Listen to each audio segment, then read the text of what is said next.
Am I a hero? Am I a hero? We're here to challenge your definition of a hero. Ladies and gentlemen, welcome to episode 2 of our podcast, 10,000 Heroes. I am Ankur Shah Delight, and I'm here with my co-host, Nathan Ramos. Our goal with this podcast is for each episode to hold a seed that could change our listeners' lives if they really chose to engage with it, to pursue it. So who do we have today, Nate? Encore, I interviewed Rebecca Bell recently. As you know, she's one of the members of our original cohort of Momentum Lab. And I chose Rebecca's story because I think it's a very interesting example. So often we relate to heroes as people who had a very powerful drive to accomplish a very particular vision in the world. And Rebecca's path unfolded a little differently.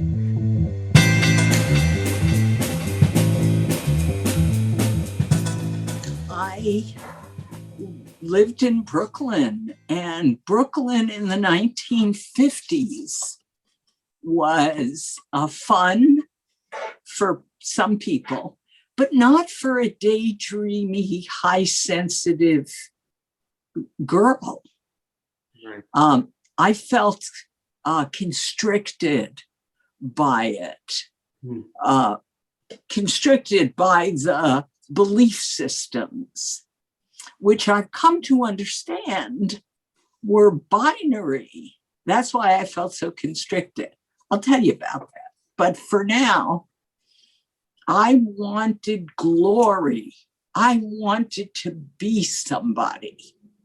I wanted to matter, to be important. And I wasn't. Yeah.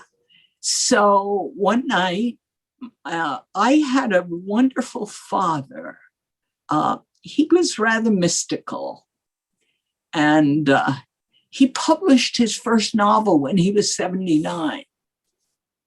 Wow. And he was an artist. He painted, he was an apprentice to Diego Rivera. Wow. Right? So, God bless him.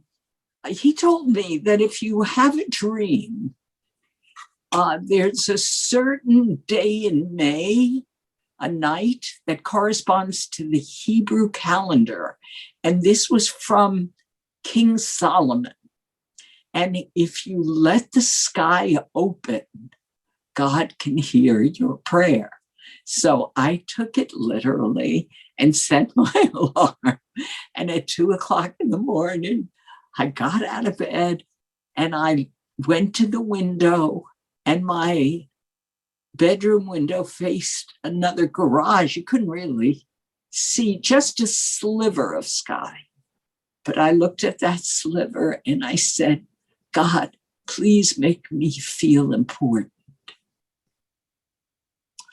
And he did. Not immediately, but eventually. The wish came true. The prayer was fulfilled. What was the moment that you reflected back on that prayer and thought, hey, this... Well, to be quite honest, it was the night I won an Emmy Award.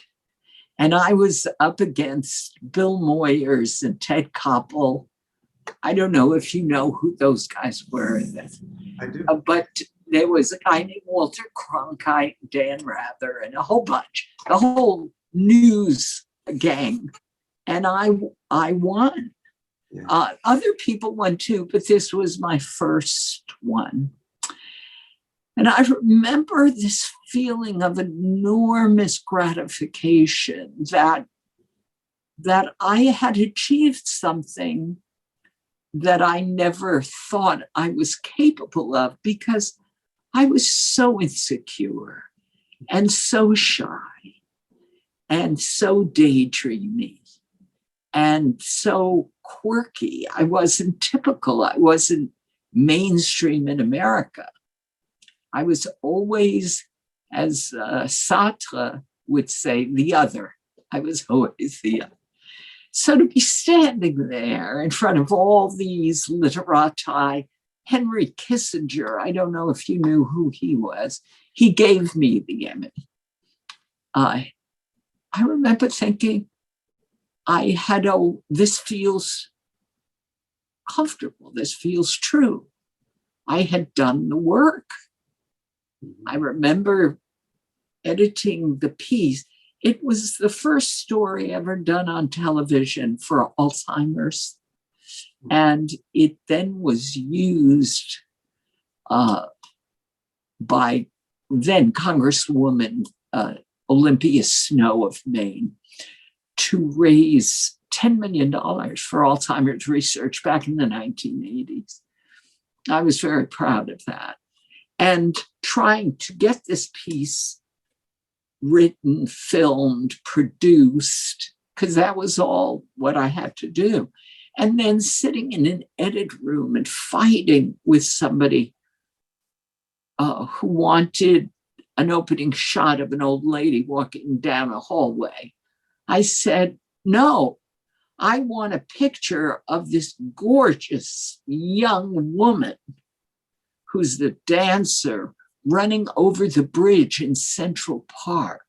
And I want a close-up of her face. And I want to say, this woman is literally losing her mind. And they fought me on that, but I won. So that's how the piece opened. Because you don't expect a 50-year-old to have Alzheimer's, but she did. And maybe we can walk it back then and tell me a little bit about the journey from that moment then, from this prayer, and what school was like, what growing up in Brooklyn was like, what high school was like. Oh, yes. Well, my high school, Madison, the first high school I went to, Madison High School, they found a kid's body in one of the lockers. So there were cops in the hallways at all times. Uh-huh. And then my father felt that he could get us out of there. And so we landed in this white Christian town in Maplewood, New Jersey, where kids were cheerleaders and and everybody belonged to a country club that didn't allow Jews, and I was a Jew, so good luck with that. And I wore black turtleneck sweaters, and I was reading Kafka, so did not fitting in, no fitting in there. Didn't fit in. But I became the director of the play, junior play, and the editor of the literary magazine. Uh-huh. And I got married at 17. Oh, yeah. To a survivor of Auschwitz. Really? Tell me about that. I went to summer camp in Ojai, California, and he was my counselor. I was a waiter, server at the camp. Okay.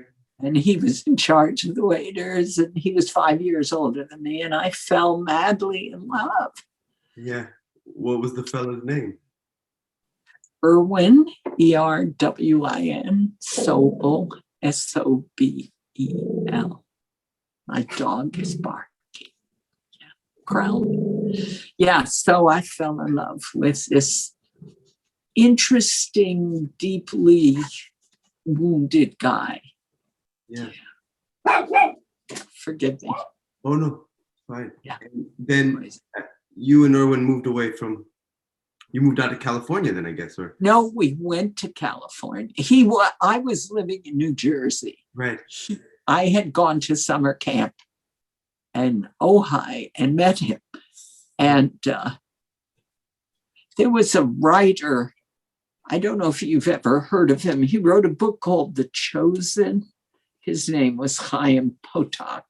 Okay. I'm not familiar. It became a bestseller, New York Times bestseller. Anyway, he was the head of the camp. He was writing the book that summer. It was funny. So yeah, I became friends. I met my husband, and my parents were horrified, and I got married anyway. And then we came to California. He went to law school, and he learned English by recording. He was from Czechoslovakia and had lived in, managed to survive the Holocaust. So he learned English by practicing with a tape recorder. He was very devoted to getting to be an American. He died, unfortunately. Yeah. I worked as a secretary to put him through law school. Yeah. How long did that last? Oh, 3 years. Okay. And I worked for, it was called MCA, Music Corporation of America, was the largest talent agency at the time. Really? And so got to meet all the movie stars. And then I went to work for Roy Rogers, who was a singing cowboy. Have you ever heard of him? Yeah, sure. I've heard the name. So I was Roy's secretary. In fact, I was with Roy when Kennedy was shot. Where were you? Where were you? In Beverly Hills. Roy had an office on Cannon Drive, and I had gone to lunch and came out of lunch, and there were people standing around, and I said, "What's going on?" And somebody said, "President's been shot." I went back to the office, and Roy was sitting in the front reception area where there was a TV set, and he and I and a couple others, his sister and stuff. Roy's real name was Leonard Sly. He was from Cincinnati, Ohio. Yeah, he was great. Rebecca, when did you make your way to the newsroom then? When from here to we fast forwarding? Sure. So I had 2 kids, and I looked around one day and I said, "I'm not a secretary." And I left my husband. 10 years, and then I left. And I had 2 babies. They were a year old and a year and a half and 2.5. And I had to earn a living. He was wealthy, but he wasn't going to give me any money. So, and I couldn't get a lawyer to represent me. So I got a job on a newspaper, the Hollywood Citizen News. Was this hokey weekly paper or a daily? I can't remember. But it was $65 a week. And the guy who hired me was the city editor, whose name was John Peck. Turns out he was the son of an actor named Gregory Peck. John was wonderful. He looked like Greg, but he was great. And I couldn't believe that they were paying me to write for a living. Oh my God, all I had to do was sit at those big black typewriters and pound the keys and write stories, come up with stories and find out stuff and write. That was wonderful. I loved it. So right away there was that spark, that kind of click. Yeah. And eventually somebody offered me a job on TV in Detroit. And I said, okay. And I took my kids, who were 5 and 6 by then, and we went to Detroit, and I was now on TV. And then this guy came in one day, and his name was Jimmy Hoffa.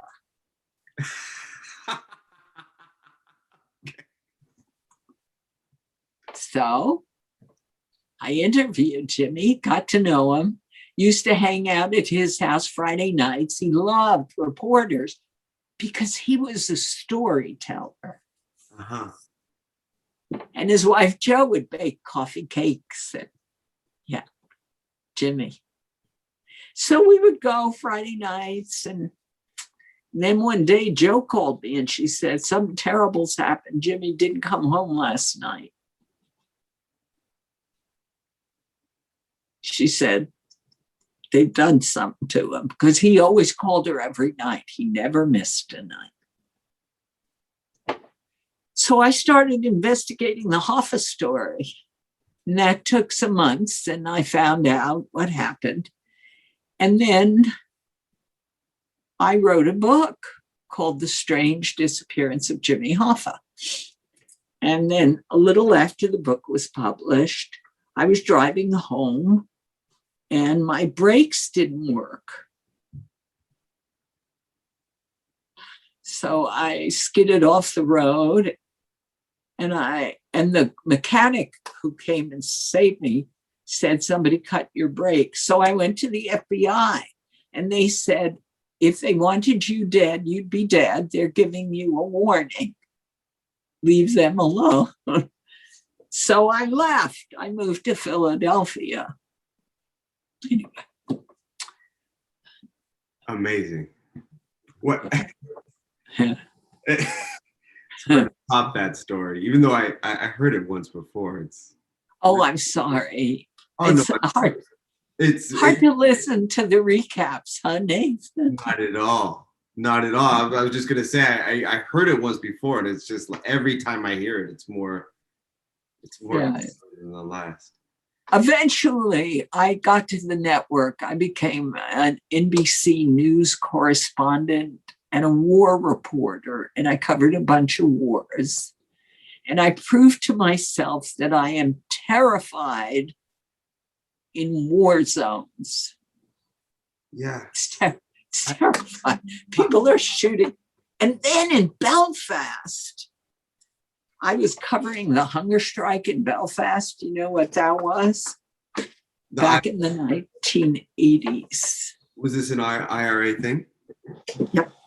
Went on for years. The Irish, the Protestants, and the Catholic had been at war for 400 years. And the eruption, they would bomb things. And my hotel was bombed 36 times in the year I lived there in Belfast. Yeah. And every time we'd get a call, because they always warned. I mean, it was very polite in a way. And they always put the bomb in the lobby. Did you just say it was always polite?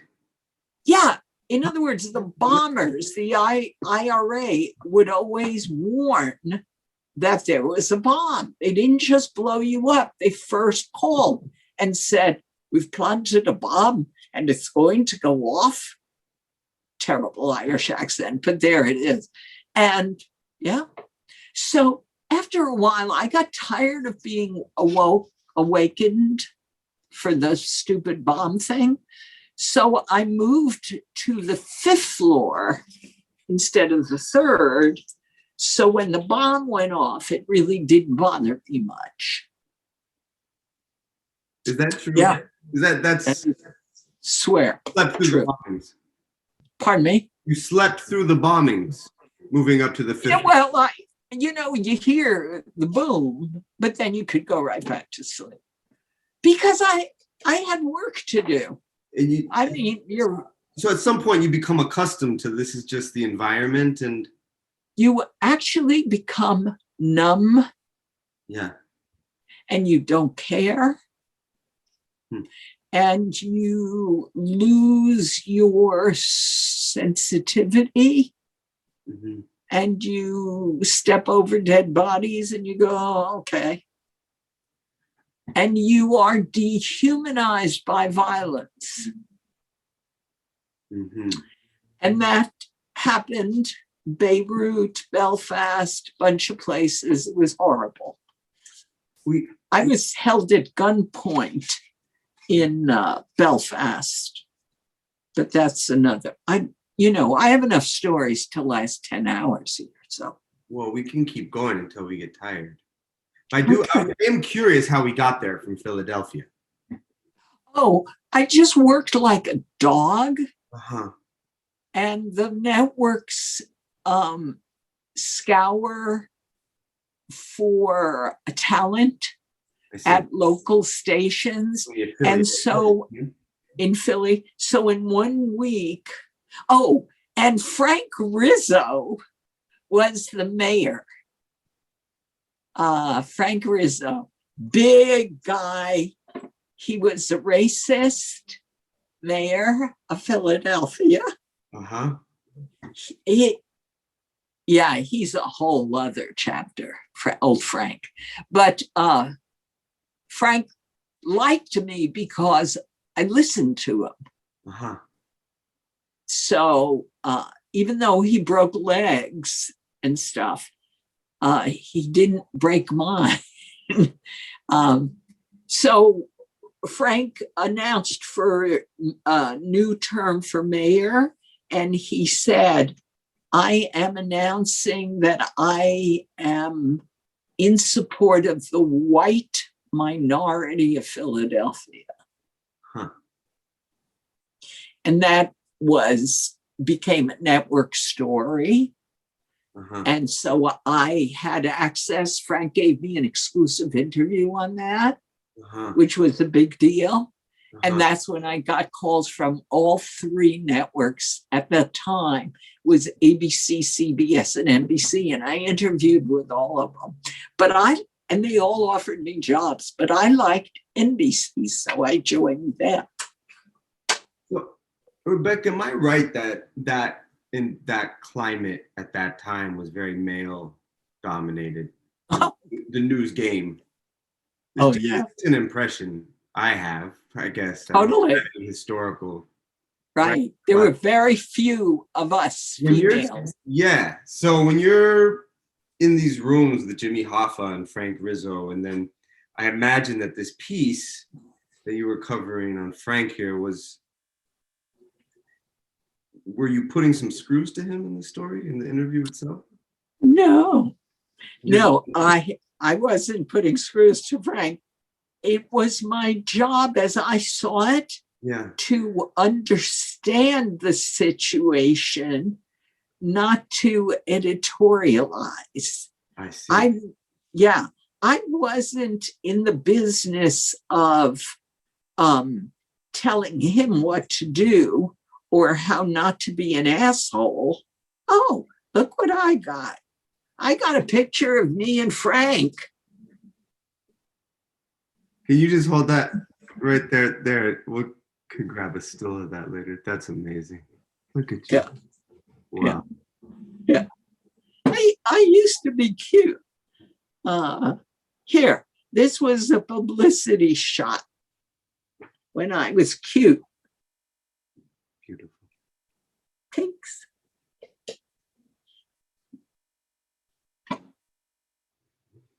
So fast forward now to NBC picks you up from a local affiliate in Philadelphia. And do you move to New York City?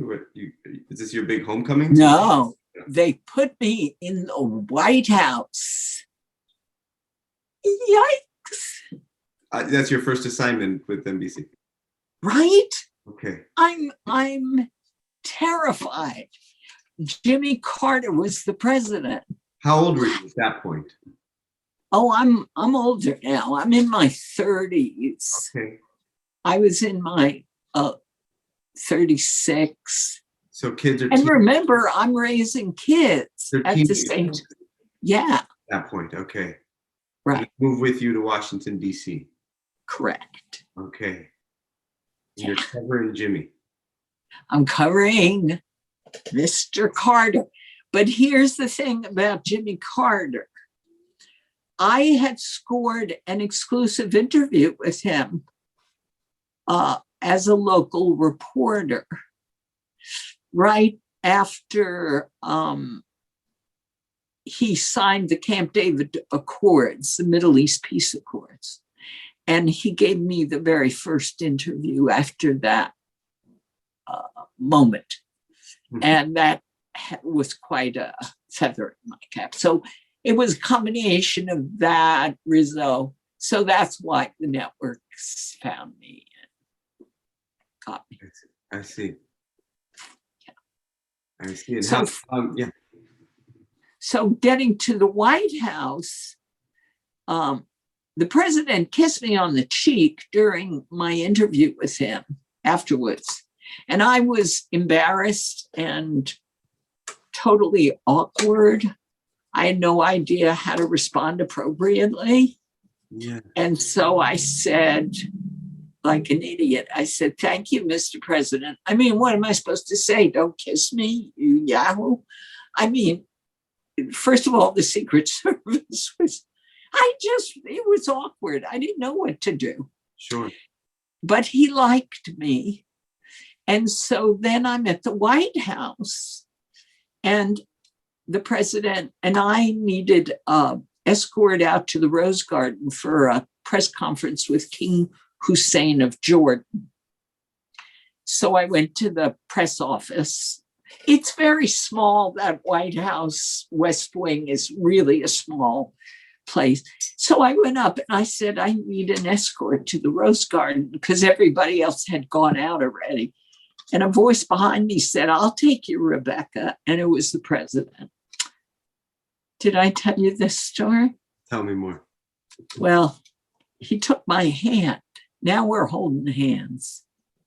There's a colonnade, you know, that colonnade that goes to the Rose Garden. You've seen it in.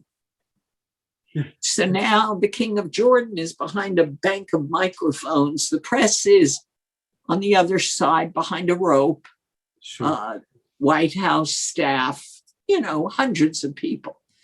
And the president of the United States is holding hands with me, walking along a colonnade. And I don't know what to do. I don't want to pull my hand away and be rude, but this is not professional, not appropriate.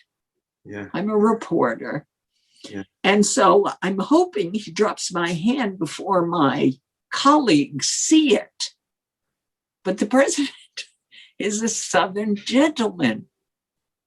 So he keeps the King of Jordan waiting while he walks across the Rose Garden and personally escorts me to the press area where my colleagues are staring at me with sarcasm, disbelief, and disgust.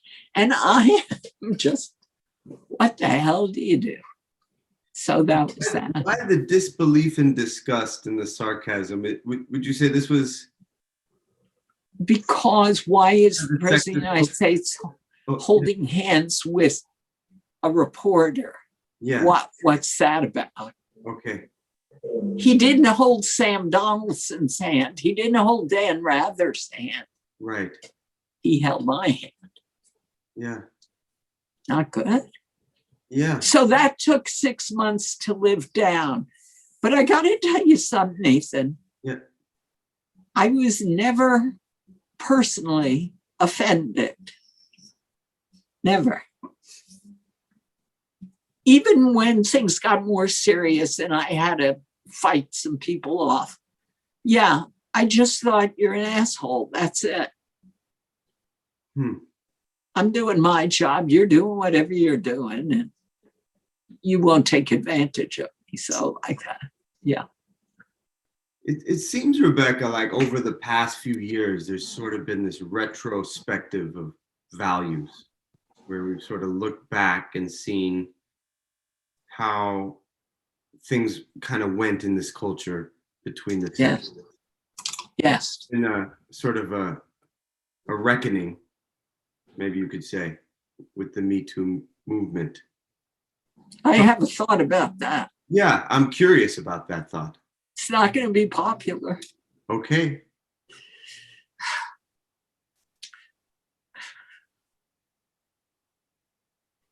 Let me be careful here. Let me tread delicately. It is horrifying to be overcome by brute strength and forced to do things you don't want to do. It is horrifying. So I don't minimize that at all. And I've had to smash in a couple of heads on the way. But my rage was so great that it became a weapon and a protection. And I never took it personally because I've always known something. Men are wounded deeply by living in a consumer culture in which competition and financial success becomes their identity. And when we tell 4-year-old boys that big boys don't cry, we set them up to be profoundly constricted.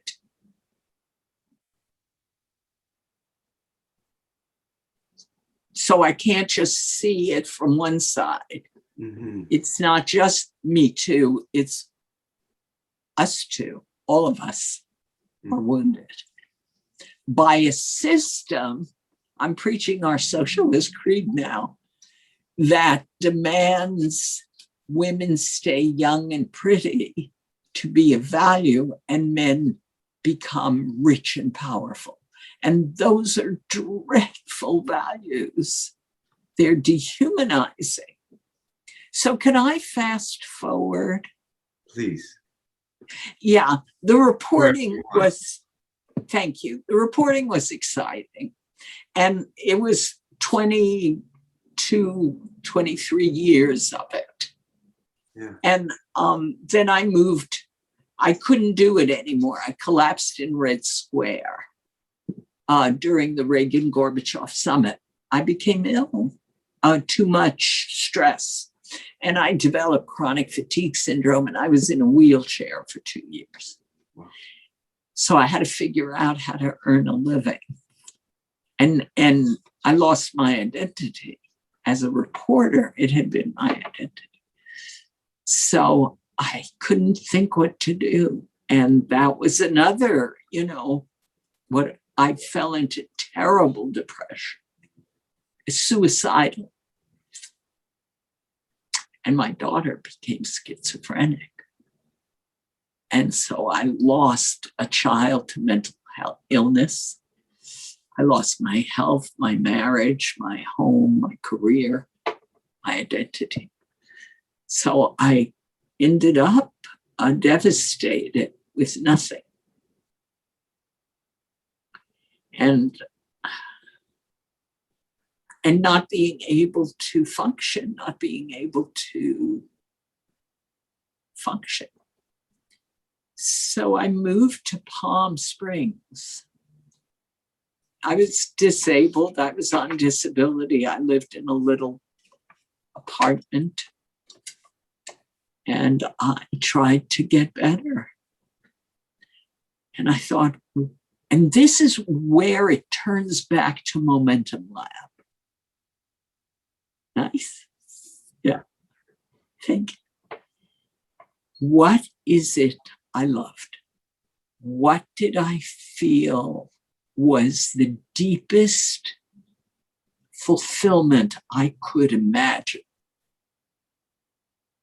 And it was just what you and I are doing, Nathan. It was talking about deep things with one other person. And I thought, how do you earn a living doing that? And I thought, therapy. But I did not have a college degree. My work as a reporter was all done without a college degree. I was 48 years old. So I went to college in a wheelchair. And I would get fevers because chronic fatigue syndrome, you get these migrating fevers, 102 fever. And I just sit there, dazed, And I just kept doing it because the drive, the longing was so great.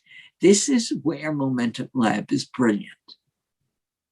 If you can drill deep enough into your life's purpose, and then out of that purpose, craft a specific vision, a clear vision. I had that. So I kept going, because then nothing's going to stop you. Yeah. And eventually I was accepted into UCLA's graduate program. And at 53, I graduated with a master's. And then I had to figure out what do I want to do now? So I opened a practice in Beverly Hills. And Los Angeles was god awful. Couldn't bear it. So I found this town in the Napa Valley called St. Helena. It came to me in a dream. It truly did. And then I found it physically, and I thought, this sounds too bizarre for words, but this is the town I dreamt of. And I settled there. I worked for the newspaper. I collapsed my practice in Beverly Hills. I got a job for $10 an hour writing for the local paper. And over a 2-year period, I opened another practice. I still have that practice. It's 25 years later.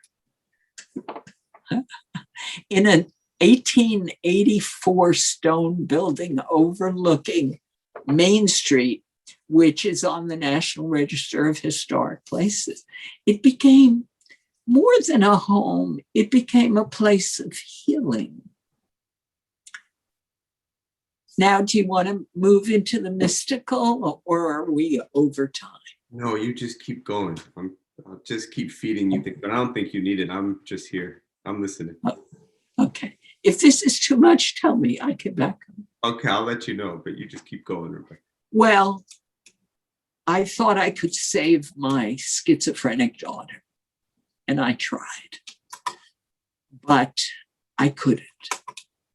Her illness was bigger than any skill I had, and she got pregnant and had a child. I was 60 years old by then.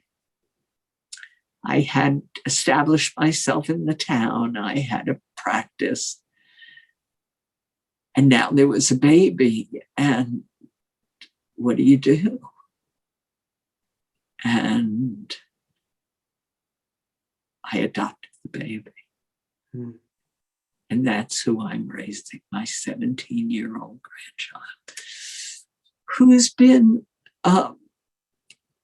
the real force for transformation for me, because that's why I joined Momentum Lab. Let me close my door. Okay, I'll be right back.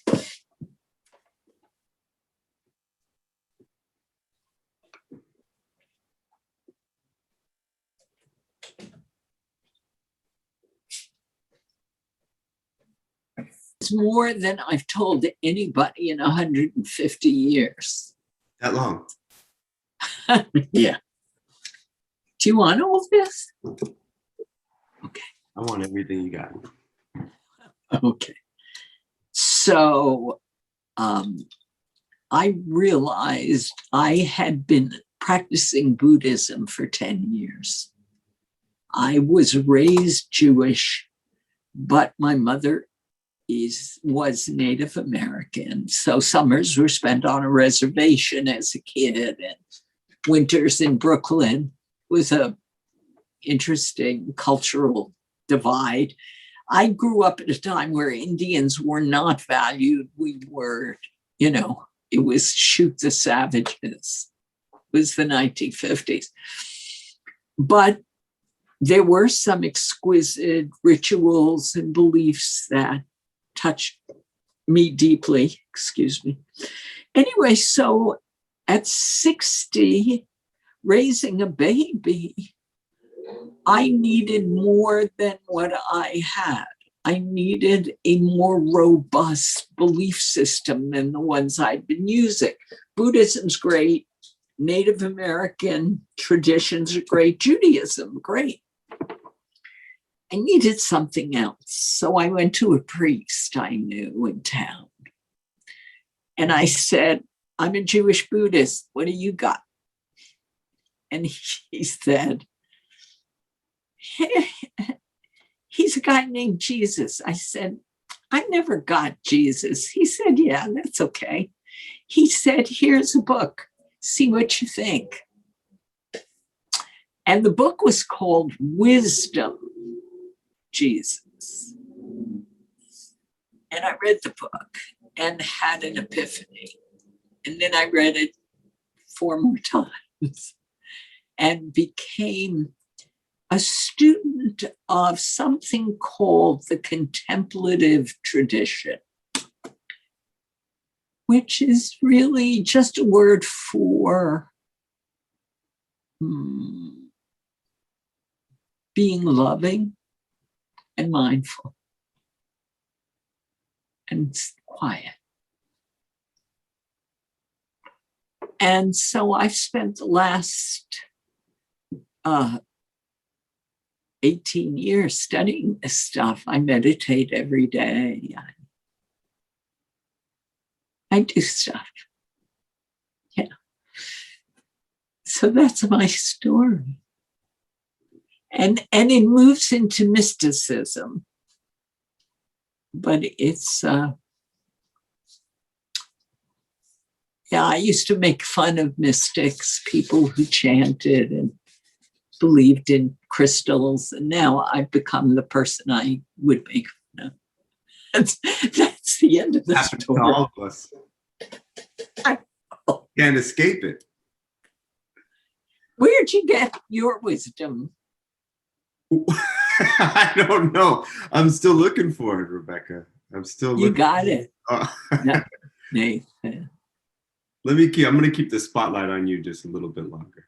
Oh, okay.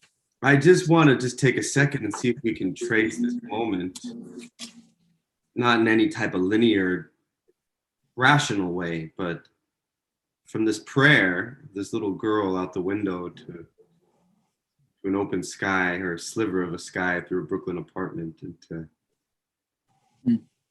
through this life of inquiry and drive and accomplishment. It'd be one thing if the story just stopped at the Emmy, but so many more turns.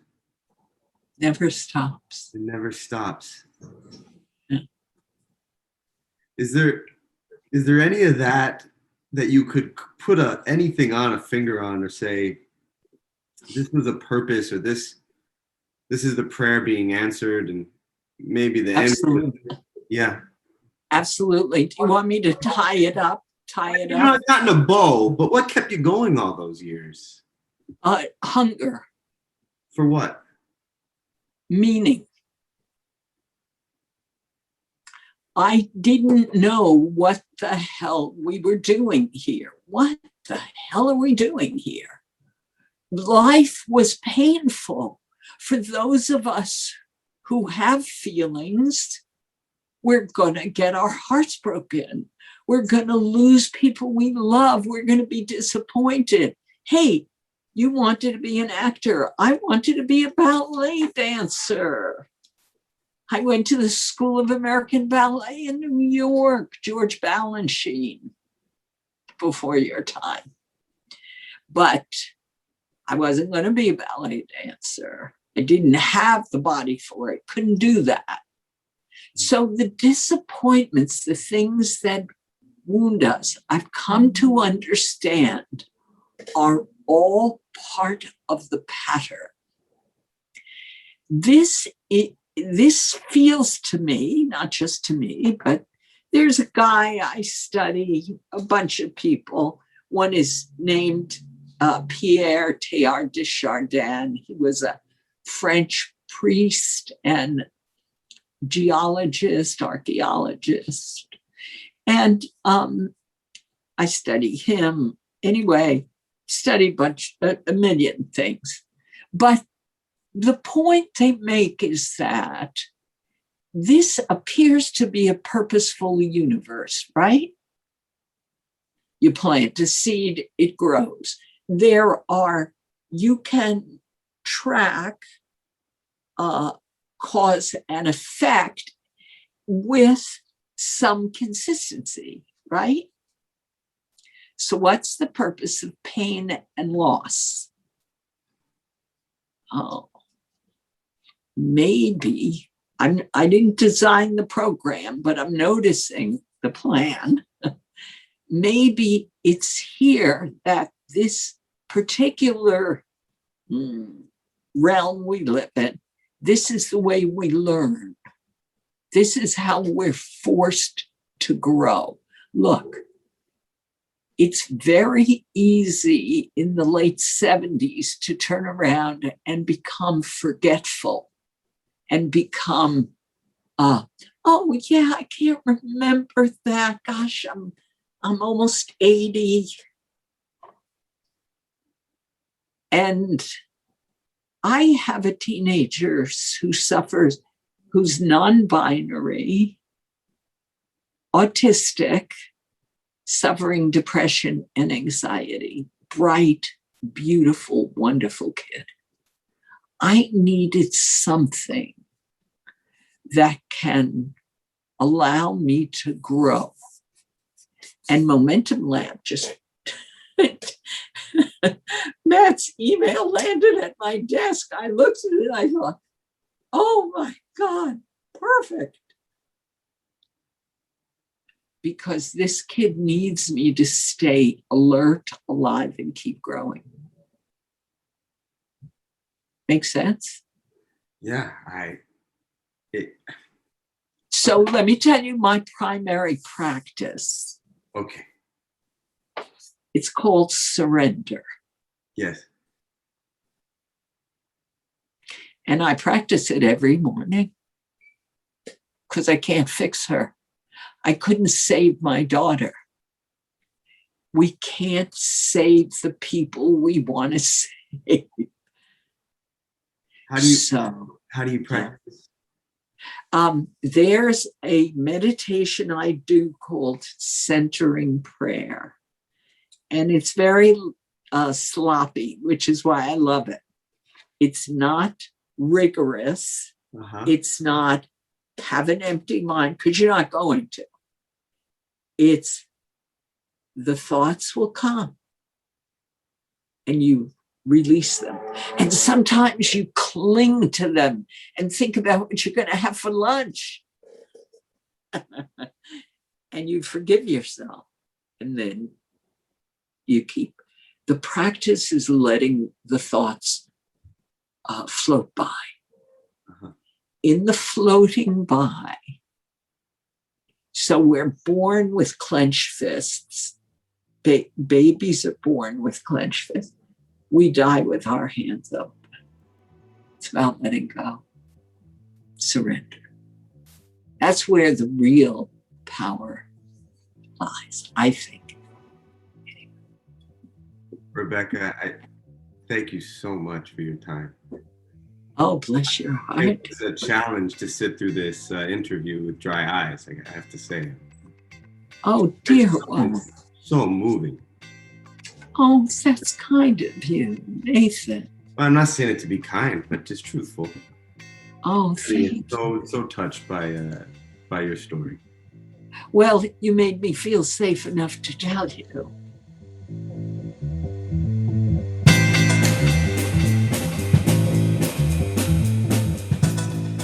All right, everyone, that's it for our episode today. Thank you so much, Rebecca, for taking the time to speak with us and share your wide-ranging story, your experiences.